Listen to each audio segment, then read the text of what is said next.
নন্দননগর সংলগ্ন দেবরামপাড়া গ্রাম পঞ্চায়েতের সেনপাড়া মাঠে প্রথমত রবিবার বসেছে সাপ্তাহিক সংস্কৃতি হাট। এই সংস্কৃতি হাট সর্বসাধারণের মিলন মেলা ও উৎসবে পরিণত। সপ্তাহে একটা দিন এমন বিনোদন পরিসরে সংস্কৃতি প্রেমী সাধারণ ও পর্যটকরা আপ্লুত। এই রবিবারের অষ্টম হাটের থিম ছিল আমাদের ভাওয়াইয়া। হাট মানে বেচা বিক্রয়ের নয়, হাট হচ্ছে সংস্কৃতির এবং ত্রিপুরার বুকে তা একেবারে অভিনব। আমরা এই মুহূর্তে দাঁড়িয়ে রয়েছি একেবারে সংস্কৃতি হাটের, যে সংস্কৃতি হাট আজকের অষ্টম দিনে এবং আজকের সংস্কৃতি হাটে থিম বা আজকের ভাবনা হচ্ছে আমাদের ভাওয়াইয়া। সেই ভাওয়াইয়ার উপরেই আজকে হাট একেবারে জমজমাট। হাটের মধ্যে আজকে উপস্থিত রয়েছেন একেবারে ওপার বাংলা অর্থাৎ বাংলাদেশ থেকে অতিথিরা। কথা বলবো তাদের সঙ্গে। হাটের আজকের ছবি নিউজ ভ্যানগার্ডের পর্দায় তুলে ধরবো আমরা।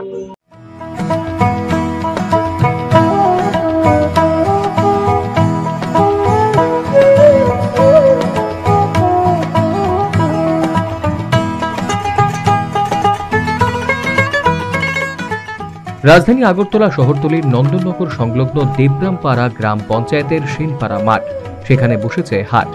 বাংলা সংস্কৃতি বলয়ে আয়োজিত সাপ্তাহিক সংস্কৃতি হাট।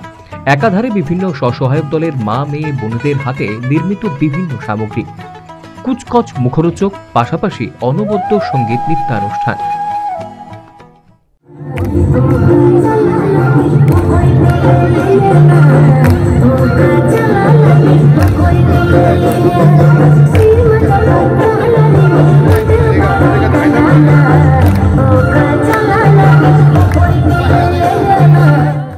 দিন যত গড়াচ্ছে এই সংস্কৃতি হাটের গরিমা মাধুর্য ততই বাড়ছে। এর মধ্যে রবিবার অষ্টম দিনের হাটে আমাদের ভাওয়াইয়া থিমে কচি কাঁচা শিল্পীদের নৃত্যানুষ্ঠান উপস্থিত দর্শনার্থী ও পর্যটকদের মনের কোণে জায়গা করে নিল।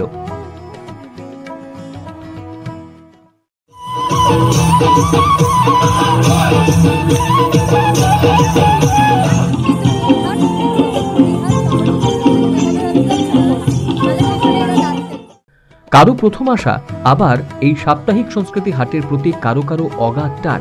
সেই টানে প্রতি রবিবার হাটমুখী হন বলে জানালেন জনৈকা সংস্কৃতি প্রেমী। ভীষণ ভালো, আমি প্রায়ই আসি, মাঝখানে এক দুটো সপ্তাহ বাদ গেছে, কিন্তু এছাড়া প্রায় প্রত্যেক সপ্তাহই এসছি। প্রথম থেকে আজ অব্দি মানে এত আনন্দ পাই এখানে এসে, মনে হয় যেন মানে একটা আলাদা পাওনা, আলাদা প্রাপ্তি এমন যেন থাকে, এমনই যেন প্রত্যেক সপ্তাহে আমরা পাই, এটুকুই চাই। বাংলা সংস্কৃতির অনেক গান যেগুলো ছোটবেলায় শুনেছি বা নাচ করেছি সেগুলো আবার দেখতে পাই, নিজেও অনেকবার নাচার চেষ্টা করি, তো এটা একটা আলাদা এক্সাইটমেন্ট, আলাদা আনন্দ, খুব ভাল লাগছে। এটাই আমার মানে যেন দিনের পর দিন এটা আরো উন্নত হয়, ভালো হয়। ভালোই লাগছে, আমি প্রথমবার এসেছি, গুড, ঠিক আছে। বাচ্চাদের জন্য খুব ভালো, বাচ্চাদের ফ্যামিলিদের খুব এনজয় করেছে, প্রিটি গুড।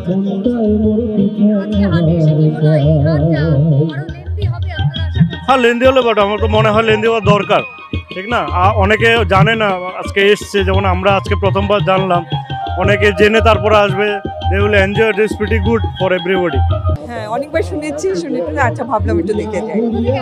হ্যাঁ, কোথা থেকে আসছেন? এই আগরতলা অভয়নগর। খুবই ভালো লাগছে, তার জন্য তো এতক্ষণ থেকে গেছি, না না হলে তো এতক্ষণ থাকার কথাই না। হ্যাঁ, সংস্কৃতির হাট, হ্যাঁ দারুণ লাগছে, দারুণ লাগছে, মানে সত্যি একটা মানে অন্যরকম একটা ফিলিংস, যেটা মনে হয় কি না এরকম একটা হওয়া উচিত ছিল, দরকার ছিল। বাংলা সংস্কৃতি বলয়ে দুজন বাংলাদেশের প্রতিনিধি শামীম হোসেন ও পার্থ প্রতিম বিশ্বাস এদিন এই সংস্কৃতি হাটের উপস্থিত ছিলেন। এই দুই প্রতিনিধি এদিন সংবর্ধিত। ঢাকায় এ ধরনের আয়োজন করার প্রচেষ্টা চলছে বলে জানালেন বাংলাদেশের প্রতিনিধি শামীম হোসেন।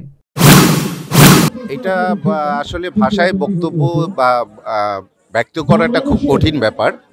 আমরা এর আগে কুমিল্লাতে একটা আন্তর্জাতিক সম্মেলন হয়েছিল, সেখানে এই বিষয়টা নিয়ে আলোচনা হয়েছিল এবং আমরাও ঢাকাতে এই বিষয়গুলো নিয়ে ভাবছি, কিন্তু এখানে যখন এটা ইমপ্লিমেন্টেশন হয়ে গেছে আমরা খুব মনে প্রাণে চাচ্ছিলাম যে এটার সাথে আমরা সম্পৃক্ত হব। খুব দ্রুতই সেই সৌভাগ্যটা হয়েছে এবং আমাদের ভাবনাকে ছাপিয়ে এখানে এসে যা দেখলাম সে অনন্য একটা ব্যাপার। সেবকদা আসলে সত্যি একজন মানুষ যিনি সংস্কৃতি। সাপ্তাহিক এই সংস্কৃতি হাটকে আইকনিক বলে আখ্যায়িত করলেন বাংলা সংস্কৃতি বলয়ের বাংলাদেশের অপর প্রতিনিধি পার্থপ্রতিম বিশ্বাস। আসলে কি বলবো, ন্যাচারালি আমরা যেটা দেখি, আসলে সংস্কৃতি নিয়ে অনেক কথা হয়, সংস্কৃতি নিয়ে কাজ করছেন অনেকেই, কিন্তু একেবারে এরকম ন্যাচারালি এই কাজগুলো নিয়ে আসা, এইটা মনে হয় আমার আইডিয়াটা আইকনিক মনে হয়েছে এবং এটা আসলে এখান থেকেই মনে হয় শুরু হবে। আমার আশা করি যে এটা এইখান থেকে এই ধারণাটা নিয়ে সমস্ত জায়গায় যেখানে বাংলা ভাষাভাষী মানুষ আছে সেখানে ছড়িয়ে পড়বে। সবচেয়ে একটা বড় ব্যাপার আমার কাছে যেটা দেখলাম, শিশুরা দারুণ একটা আনন্দময় সময় কাটানোর সুযোগ পাচ্ছে। আমার ধারণা যে এটা আজকে ৮ম হাট চলছে, তো আমার ধারণা হচ্ছে আরও কয়েকটি হাট যাওয়ার পরে এই শিশুদের কোনো একটি হাট যদি কোনো কারণে ওই দিন অফ থাকে, তারা বাড়িতে কান্নাকাটি শুরু করবে যে আমি আজকে হাটে। কার্যত প্রতি রবিবার এই সাপ্তাহিক সংস্কৃতি হাট এখন একটা উৎসবে পরিণত। হাটে সামিল হয়ে যে যার মতো করে আনন্দে মাতছেন।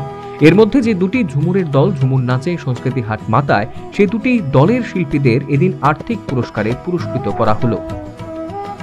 কার্যত এই সাপ্তাহিক সংস্কৃতি হাট শৈশব সংস্কৃতির ছোঁয়ায় আনন্দে ভরপুর।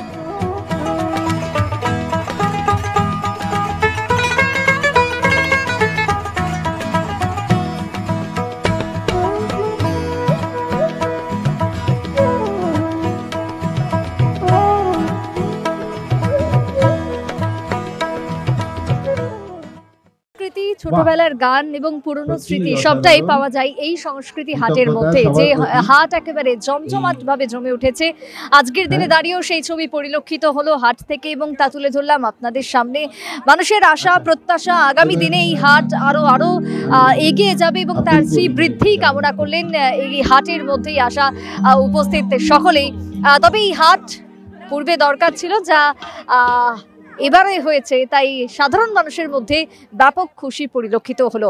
সংস্কৃতি হাট থেকে আমি সুপ্রীতি মুখার্জি, নিউজ ভ্যানগার্ড।